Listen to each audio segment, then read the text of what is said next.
নমস্কাৰ বন্ধু বান্ধৱীসকল, মোৰ আন এটা ভিডিঅ'লৈ আপোনালোক সকলোকে স্বাগতম জনালোঁ। পুনতে মই সকলোলৈকে আমাৰ অতি আদৰৰ বাপতি সাহোন ৰঙালী বিহুটিৰ উলগ আৰু শুভকামনা জনালোঁ।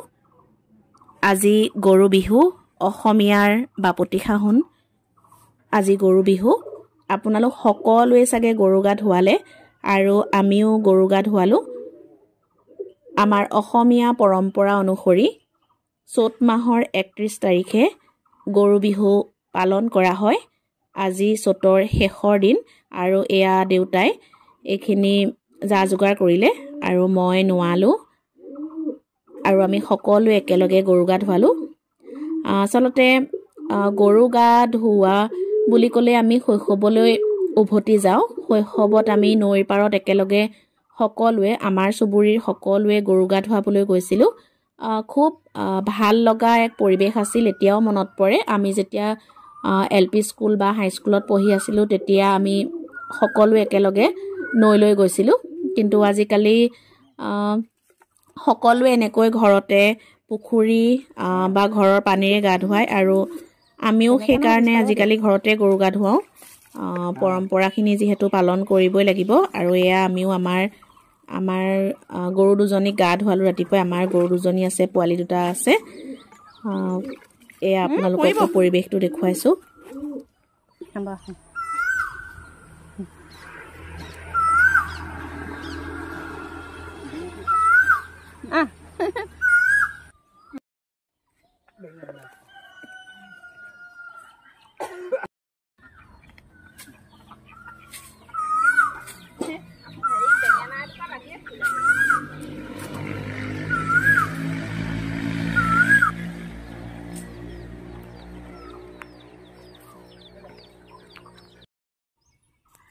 গৰু বিহুৰ দিনা পোহনীয়া কুকুৰ মেকুৰী কেইটাকো আজি ধুনীয়াকৈ মাহ হালধিৰে নোৱালোঁ আৰু সিহঁতকো গাটো ধুৱাই দিলোঁ।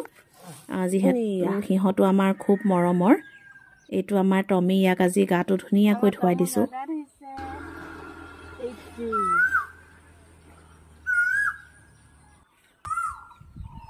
কাণখনো ধুৱাব লাগিব নে? কাণত হেৰি আছে।